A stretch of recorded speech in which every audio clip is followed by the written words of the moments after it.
Hello everybody, welcome to the Wonky Angle, where I talk about electronic music, both new and old. And today I'm talking about the not-so-new, but kinda new EP from, The Orb. The Cow Remixes, Sin in Space, Part 3. Now this is going to be a very special review, because this is my first time discussing a remix collection. I typically don't cover remix collections because I like focusing on just one artist and album and its context in that artist's career. So add-ons to already existing albums like this are not exactly going to be super impactful. I don't know if I'm going to be doing more of these, but the reason why I covered this one in particular is because The Orb sent me a direct message via Twitter with a free download to this EP and a polite request to review it. Holy shit.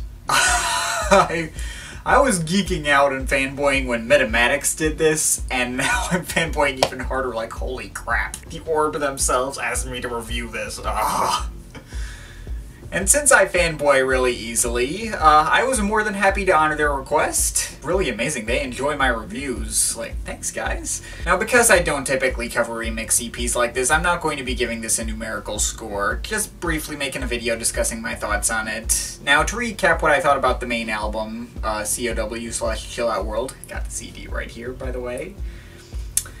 I obviously did a full review of that album back when it came out. You can check the link in the description if you want to see that review. Now, I liked that album quite a bit, but I didn't think it was one of their better releases. It was a very immersive and interesting listen, but unfortunately kind of a forgettable one too, and not one where they were really trying anything they hadn't already done before. I've come back to it a couple of times since that review. My opinion hasn't really changed all that much. I'd still recommend it if you're looking for something like ambient and interesting, but I'm much more likely to recommend other albums of theirs like Adventures Beyond the Ultraworld, Orbis Terrarum, Cydonia, The Dream, Moon Building, etc. And I guess that brings me to the remixes.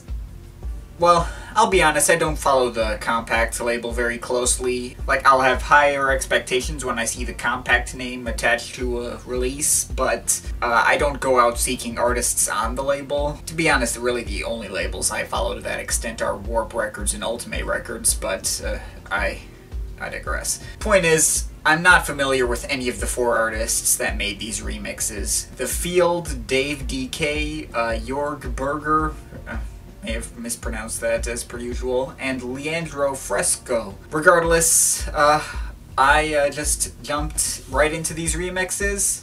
How'd they turn out? Well, they're all pretty good, actually. Maybe in some ways even better than the originals. Granted, if they were on the original album, they probably wouldn't have particularly fit, but all of them have like a stronger dance beat to them, kind of like putting them closer to Moon Building territory. They do definitely feel spacier, too, which makes sense, given the subtitle. By the way, for those wondering about the Part 3, the first two Sin in Space EPs were remixes for Moon Building and their Alpine single, respectively. But going back to this, I can't say I have a lot of detailed things to say about each of these remixes. Basically, they repurpose previously amorphous and pastoral ambient pieces into tracks you could have found on Moon Building. And they're all solid.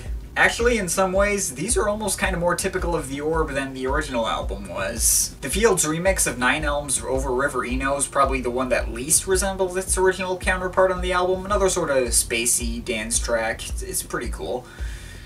Jorg Berger's remix of Fifth Dimensions has a bouncier beat that stuck out to me. Definitely grooving with that. And Leandro Fresco's mix of Wireless goes on for 14 minutes. Nice to see another super long extended piece here, even if it is a bit repetitive and not much happens, kind of like Backside of the Moon from their first album. I heard a sample in there from UF Orb near the end as well. Well, really, all of these remixes are pretty long, the shortest being Dave DK's remix of 4am Exhale at 7.5 minutes, but yeah. But to be honest, yeah, I don't have a lot of detailed thoughts on this EP. But I enjoyed all these remixes. If you liked The Orb's two most recent albums, you'll like this too. If you want some spacey Orb-style, half-dance, half-ambient stuff, I'd say it's worth a shot. Nice stuff here.